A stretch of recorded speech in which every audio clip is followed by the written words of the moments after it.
نحمدہ ونصلی علی رسولہ الکریم اما بعد فاعوذ باللہ من الشیطان الرجیم بسم اللہ الرحمن الرحیم کل نفس ذائقۃ الموت صدق اللہ مولانا العظیم۔ ناظرین محترم، اللہ تبارک و تعالیٰ نے قرآن مجید میں ارشاد فرمایا کل نفس ذائقۃ الموت، کہ ہر نفس نے، ہر جان نے، ہر چیز نے موت کا ذائقہ چکھنا ہے۔ جس چیز نے اس دنیا میں قدم رکھا، کوئی بھی ہو، کوئی پرندہ ہو، کوئی جانور ہو، انسان ہو، جو بھی اس دنیا میں آیا ہے اسے جانا ہے۔ کل نفس ذائقۃ الموت۔ آج میں کچھ عرض کروں گا موت کے بارے میں۔ دعا کرو کہ اللہ تبارک و تعالیٰ، اللہ نے جس کام سے ہمیں اس دنیا میں بھیجا ہے وہ کام کرنے کی توفیق عطا فرمائے۔ ہم نے جو مقصد تھا اس دنیا میں آنے کا وہ چھوڑ دیا۔ ہمارا مقصد یہ نہیں تھا دولت کو اکٹھا کرنا، یہ مقصد نہیں تھا کہ لوگ ہمارے نعرے لگائیں کہ بہت فلاں نے بہت دولت کما لی، بڑا آدمی بن گیا۔ یہ مقصد نہیں ہے دنیا میں آنے کا، مقصد صرف اللہ اور اس کے رسول کو راضی کرنا ہے۔ بس آج کچھ عرض کروں گا، دعا کریں کہ اللہ تبارک و تعالیٰ ہمیں عمل کی توفیق عطا فرمائے۔ ناظرین محترم، کل نفس ذائقۃ الموت۔ اللہ تبارک و تعالیٰ نے فرمایا کہ ہر نفس نے موت کا ذائقہ چکھنا ہے۔ یہ نہیں ہو سکتا کوئی چاہے کہ میں بھاگ جاؤں گا، بھاگ نہیں سکتا، کیونکہ اینما تکون یدرککم الموت ولو کنتم فی بروج مشیدہ۔ اگر تم مضبوط قلعوں میں بھی چھپ جاؤ، کہیں جا کر چھپ جاؤ مضبوط قلعوں میں، تو موت تمہیں وہاں بھی آ لے گی۔ انسان چھپ تو سکتا نہیں نا، ہو ہی نہیں سکتا کہ انسان چھپ جائے۔ اللہ تبارک و تعالیٰ سے کون چھپ سکتا ہے؟ اللہ تبارک و تعالیٰ نے قرآن مجید میں ارشاد فرمایا الذی خلق الموت والحیات لیبلوکم ایکم احسن عملا۔ آج ہم لوگ اگر کسی سے یہ بات کہہ دیں کہ یار نماز پڑھا کرو، قرآن مجید کی تلاوت کیا کرو، حقوق اللہ اور حقوق العباد کا خیال رکھا کرو کیونکہ موت نے آنا ہے، کوئی انسان ایسا نہیں ہے، نہ کوئی نبی گزرا ہے، نہ کوئی ولی گزرا ہے، کوئی بھی شخص ایسا نہیں ہے جس نے موت کا ذائقہ نہ چکھا ہو۔ ہر نفس نے موت کا ذائقہ چکھا ہے۔ آج وقت کچھ ایسا آ گیا، ہم کسی سے کہہ دیں یار نیک کام کیا کرو، موت کا پتہ نہیں ہے کب آ جائے۔ ہمیں پتہ جواب سننے کو کیا ملتا ہے؟ تو ہم سے بہتر جانتا ہے کیا؟ ہمیں نہیں پتہ کہ موت آئے گی یا نہیں آئے گی۔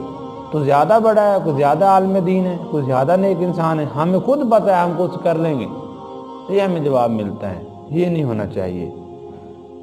رسول اللہ صلی اللہ علیہ وسلم کا تو فرمان ہے کہ موت کو دن میں کم سے کم 3 دفعہ یاد کیا کرو، کیونکہ قبر انسان کو 3 دفعہ یاد کرتی ہے دن میں، اور انسان کو بھی چاہیے کہ اپنی قبر کو یاد کیا کرے۔ آج ہم اگر کسی سے موت کا کہہ دیں، ہم سے پھر برا اس شخص کو لگتا کوئی نہیں، اس نے موت کا نام لے تو لے کیوں دیا؟ بھائی ہم سب نے مرنا ہے، کسی نے اس دنیا میں بیٹھ نہیں رہنا۔ ہمیں چاہیے کہ اپنی موت کی تیاری کرنی چاہیے۔ کچھ واقعات عرض کرتا ہوں۔ حضرت دانیال علیہ السلام اللہ کے نبی گزرے ہیں۔ آپ ایک جنگل سے جا رہے تھے، غیب سے آواز آئی یا دانیال کف ترا عجبا، اے دانیال ٹھہر، آپ کو کچھ کرشمہ دکھانا ہے۔ حضرت دانیال علیہ السلام نے دیکھا کہ جنگل میں تو کوئی نہیں ہے۔ تھوڑی دیر بعد پھر آواز آئی، سائڈ پہ دیکھا تو ایک کمرہ سا ہے، ایک گھر ہے، وہاں سے آپ کوئی بلا رہا ہے۔ آپ اندر چلے گئے۔ جب اندر گئے تو محل تھا، بہت بڑا محل تھا بادشاہ کا۔ آپ اندر چلے گئے، وہاں ایک چارپائی ہے، موتیوں سے مرسے، یعنی موتیوں سے بھری ہوئی ہے۔ آپ اس چارپائی کے اوپر چڑھ گئے۔ جب اس چارپائی کے اوپر چڑھے، وہاں پر ایک سبز رنگ کا غلاف تھا۔ آپ نے وہ اٹھایا، اس کے نیچے ایک دیکھا جیسے ایک آدمی، ایک نوجوان لیٹا ہوا ہے۔ جب آپ نے دیکھا تو وہ مرا ہوا تھا، بہت خوبصورت۔ اس کے ہاتھ میں سونے کی انگوٹھیاں تھیں، اس کے سر پر سونے کا تاج تھا، موتیوں کی چارپائی پر پڑا ہوا تھا۔ آپ نے جب دیکھا کہ اس کے بازو میں کچھ لٹک رہا ہے، آپ نے دیکھا تو اس کے اندر ایک تلوار تھی۔ تلوار کے اوپر کچھ عبارت لکھی ہوئی تھی، یہ تلوار سمسام بن نو بن اوج بن انک بن عاد بن ارم، ان کی یہ تلوار ہے۔ اس پر لکھا ہوا تھا کہ میں نے 4700 سال کی زندگی بسر کی ہے، 4700 سال، اور 12000 عورتوں سے شادی کی ہے، باقرہ عورتوں تھے۔ افسوس یہ ہے کہ جب میں نے دیکھا 400 کھچر میرے خزانوں کی چابیاں اٹھاتے تھے، جب اس نے خود اس بادشاہ نے لکھا تھا، نوجوان نے جو مرا پڑا، تو اس نے لکھا کہ جب میں نے دیکھا کہ سارے ارد گرد میری حکومت ہے، اس نے خدائی کا دعویٰ کر دیا کہ میں ہی خدا ہوں۔ ایک وقت ایسا ہے کہ کل نفس ذائقۃ الموت، موت نے سب کو آ لینا ہے۔ جب موت آ گئی، وہ لکھتا ہے کہ مجھے پانی کی پیاس تھی، بھوک نے ستایا، میرے پاس اتنے موتی تھے، ہیرے جواہرات تھے، لیکن میں اپنی بھوک کو ختم نہیں کر سکا۔ میں نے 1000 دینار کسی کو دے کر بھیجا کہ مجھے کچھ کھانے کے لا دو، اس نے صرف ایک سیب لا کے دیا مجھے 1000 دینار کا۔ وقت بہت قریب آ چکا تھا، میں افسوس کہ کیا کروں۔ اس نے پھر یہ افسوس کیا کہ میری دولت، میرے یہ مال و دولت، میرے وزیر ہمشیر، میرا یہ سب کچھ میری موت سے نہیں بچا سکتا۔ اگر نوجوان بادشاہ ہونے کی حیثیت سے کچھ نہیں کر سکا، کیونکہ اللہ سے بڑا کوئی بادشاہ نہیں ہے، ہمیں بھی چاہیے کہ اللہ تبارک و تعالیٰ سے ڈرتے رہنا چاہیے۔ تو بادشاہت، حقیقی بادشاہ و مالک میرا رب ہے۔ دوسرا واقعہ عرض کرتا ہوں، حضرت خواجہ حسن بصری رحمۃ اللہ علیہ تجارت کے سلسلہ سے روم گئے، وہاں جا کر ایک وزیر سے ملاقات ہوئی۔ وزیر اور ان کے کچھ ساتھی جانے کی کہاں تیاری کر رہے تھے۔ اس وزیر نے حضرت خواجہ حسن بصری رحمۃ اللہ علیہ سے کہا کہ آپ نے کہیں جانا ہے کیا، ہمارے ساتھ جانا چاہیں گے؟ حضرت خواجہ حسن بصری جانے کے لیے تیار ہو گئے، اور وزیر اور ان کے ساتھی اور خواجہ حسن بصری کیا دیکھتے ہیں، تھوڑا سا آگے نا جب گھوڑوں پر تیار ہو کے چلے گئے،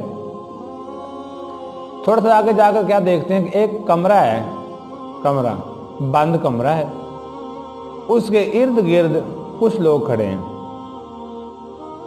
حکیم کھڑے ہیں، حکماء حکیم اس کمرے کے ارد گرد کھڑے ہیں۔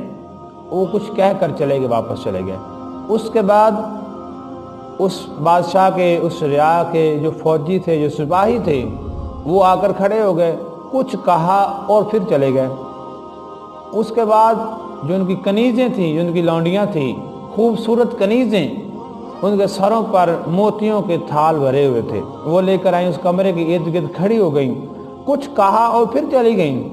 حضرت خواجہ حسن بصری بہت حیران ہے کہ یہ معاملہ کیا ہے، ہر بندہ آتا ہے، تھوڑی دیر کھڑا ہوتا ہے، کچھ کہتا ہے، چلا جاتا ہے۔ پہلے حکیم آئے، انہوں نے کچھ دیر رکے، کچھ کہا، چلے گئے۔ پھر ان کے فوجی آئے، سپاہی آئے، انہوں نے کچھ کہا، وہ پھر چلے گئے۔ پھر کنیزیں آئیں، خوبصورت کنیزیں تھیں، ان کے سر پر موتیوں کے تھال بھرے ہوئے تھے، وہ آئیں اور وہ بھی چلی گئیں۔ اس کے بعد بادشاہ آئے، اس کے بعد وزراء آئے، وزیر تھے ان کے، وزیر آئے، وہ تھوڑی دیر کھڑے ہوئے، وہ پھر وہ بھی چلے گئے۔ اس کے بعد وہ بادشاہ آیا، بادشاہ اور ان کے کچھ ساتھی گھر والے آئے، وہ تھوڑی دیر کھڑے رہے، وہ بھی چلے گئے۔ حضرت خواجہ حسن بصری رحمۃ اللہ علیہ پریشان اس وزیر سے پوچھا، یہ معاملہ کیا ہے آخر؟ اتنے آدمی آئے، کھڑے ہو کے چلے جاتے ہیں، مسئلہ کیا ہے؟ وہ جو وزیر تھا وہ کہتے آپ آگے آئیں۔ وزیر آپ کو آگے لے گیا اس کمرے کے پاس۔ اس کمرے میں دیکھا کہ اس کے اندر ایک قبر ہے، کمرہ ارد گرد ہے، اس کے اندر ایک قبر ہے۔ آپ نے دیکھا کہ اس کے اندر قبر ہے۔ اس وزیر نے بتایا کہ جو سب سے پہلے آئے تھے ان کے حکماء سے، حکیم تھے، ہر سال یہ معاملہ چلتا ہے ان کے ساتھ۔ وہ حکیم تھے، کمرے کے ارد گرد کھڑے ہو کے انہوں نے شہزادے، یہ بادشاہ کا بیٹا، نوجوان بیٹا مر گیا تھا بادشاہ کا، کمرے کے ارد گرد کھڑے ہو کے حکیموں نے یہ بات کہی کہ اے شہزادے، اگر تمہیں ہماری حکمت بچا سکتی، اگر ہماری حکمت کی وجہ سے تو بچ سکتا، ہم بہت بڑے بڑے حکیم ہیں، تمہیں بچا لیتے۔ ہائے افسوس، اللہ تبارک و تعالیٰ سے بڑا کوئی نہیں ہے، تجھے ہم موت سے نہیں بچا سکے۔ یہ بات کہہ کر وہ بھی چلے گئے۔ اس کے بعد ان کے سپاہی تھے، یہ فوجی تھے، وہ آئے، انہوں نے بات کہی اس قبر کے ارد گرد کھڑے ہو کر کہ شہزادے اگر تجھے طاقت بچا سکتی، ہمارے فوجی ہونا تجھے بچا سکتا، ہم بڑے بڑے سپہ سالار ہیں، فوج کے جنگ لڑنے والے جنگجو ہیں، تمہیں بچا سکتے، لیکن نہیں، اللہ سے بڑا کوئی نہیں، اللہ سے کوئی جنگ نہیں کر سکتا، اللہ سے کسی کی لڑائی کی طاقت نہیں ہے، اللہ سے کوئی جنگ کرے، اللہ سے کون بچا سکتا ہے؟ کوئی نہیں بچا سکتا۔ اس کے بعد ان کی جو خوبصورت کنیزیں تھیں، لونڈیاں تھیں، ان کے سروں پر موتیوں کے تھال تھے، انہوں نے کہا شہزادے اگر تمہیں ہمارا حسن بچاتا، یہ موتی بچا لیتے، یا ہمارے اتنی خوبصورت ہیں، ہم سب عورتیں اتنی خوبصورت ہیں، اگر تمہاری موت کو حسن بچا لیتا تو ضرور ہم تمہیں بچا لیتے ہیں، لیکن نہیں، موت سے کوئی بچا نہیں سکتا۔ اس کے بعد ان کے جو وزراء تھے، وزیر آئے، انہوں نے اس کے ارد گرد قبر کے یہ بات کہی، اے شہزادے اگر ہماری سیاست تجھ کو بچا سکتی، ہم وزراء ہیں، وزیر ہیں، تجھے بچا سکتے، لیکن نہیں بچا سکے۔ اس کے بعد وہ بادشاہ آیا، بادشاہ نے اس قبر کے ارد گرد کھڑے ہو کر کہا ہے شہزادے میں نے پوری کوشش کی، اپنے فوجی بھیجے، اپنے حکماء بھیجے، لونڈیاں بھیجی، وزراء بھیجے، ہر شخص کو بھیجا تمہارے پاس، تجھے بچا سکتے، لیکن ہر شخص جس کو پیدا کرتا ہے وہ اللہ تبارک و تعالیٰ کی ذات ہے۔ اگر اللہ تبارک و تعالیٰ کسی کو مارنا چاہے تو وہ کوئی بچا نہیں سکتا، اگر اللہ کسی کو بچانا چاہے تو کوئی مار نہیں سکتا۔ اور بادشاہ نے قبر کے ارد گرد یہ بات کہہ کر اور کہا کہ آئندہ سال کے لیے تمہیں سلام ہے، سال کے بعد ہم پھر آئیں گے۔ اس وزیر نے حضرت خواجہ حسن بصری کو یہ واقعہ سنایا کہ حضور یہ بادشاہ کا بیٹا مر گیا تھا، یہ ہر سال یہاں پر آتے ہیں، اسے یہ بات کہتے ہیں۔ حضرت خواجہ حسن بصری رحمۃ اللہ علیہ نے فرمایا ہاں بالکل یہ سچ بات ہے کہ موت سے کوئی شخص بچا نہیں سکتا، چاہے کتنی بھی طاقتیں رکھنے والا ہو، اللہ تبارک و تعالیٰ سے بڑی طاقت کسی کے پاس نہیں ہے۔ ہمیں چاہیے کہ ہم ہر وقت موت کی تیاری کریں، ہم اپنے پڑوسیوں کا خیال رکھیں، حقوق اللہ کا خیال رکھیں، حقوق العباد کا خیال رکھیں، اپنے بہن بھائیوں کا، رشتہ داروں کا خیال رکھیں۔ یہ ہمیشہ سوچنا چاہیے کہ کسی کے ساتھ دغا نہ کیا جائے۔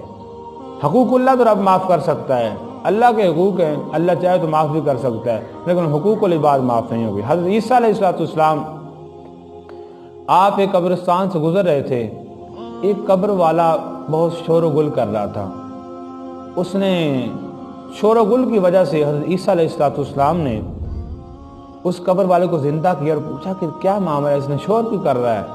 اس نے کہا کہ مجھے سزا ہو رہی ہے، مجھے عذاب ہو رہا ہے۔ آپ نے فرمایا عذاب کس وجہ سے ہو رہا ہے؟ اس نے کہا عذاب مجھے اس وجہ سے ہو رہا ہے، میں لکڑیاں کاٹنے والا تھا، ایک مزدور تھا، ایک مالک کی لکڑیاں کاٹنے کے لیے جنگل میں گیا، اور اس مالک کی اجازت کے بغیر میں نے ایک دانتوں میں خلال کرنے کے لیے ایک لکڑی کا تنکا لے لیا تھا، وہ ابھی تک مجھے اس تنکے کے بارے میں پوچھا جا رہا ہے۔ اگر ایک آدمی اپنے مالک کی اجازت کے بغیر لکڑی کا ایک تنکا لے لیں، اتنا قبر میں عذاب ہو، تو ہم کیا نہیں کرتے؟ ہم تو لاکھوں کروڑوں کھا جاتے ہیں۔ ہم تو یہ کہتے ہیں کہ دوسرے کو پتہ نہ چلے، ہم اس کے ساتھ دھوکہ کر لیں۔ یار انسان کے ساتھ دھوکہ کر سکتا ہے، اللہ کے ساتھ کوئی دھوکہ نہیں کر سکتا۔ اللہ وحدہ لا شریک، رب جس نے سب کو پیدا کیا ہے، وہ ہمیں دیکھ رہا ہے۔ قیامت والے دن جب حساب و کتاب ہوگا تو ہماری جو فلم ہوگی، ہماری جو کیسٹ ہوگی، وہ سامنے رکھ دی جائے گی، کیا تم نے یہ کیا ہے؟ مکر نہیں سکے گا انسان، مکر سکتا نہیں، رب کے آگے کون مکرے گا؟ تو ہمیں بھی چاہیے موت کی تیاری کرنی چاہیے، ہمسایوں کے حقوق دیکھنے چاہیے، گھر والوں کے حقوق دیکھنے چاہیے، ہمیں ہر وقت اللہ کو یاد کرنا چاہیے، کیونکہ کل نفس ذائقۃ الموت، ہر نفس نے، ہر چیز نے موت کا ذائقہ چکھنا ہے۔ دعا کریں کہ اللہ تبارک و تعالی ہمیں صحیح توبہ کرنے کی توفیق عطا فرمائے، ہم سب کا خاتمہ بالایمان فرمائے۔ وآخر دعوانا ان الحمد للہ رب العالمین۔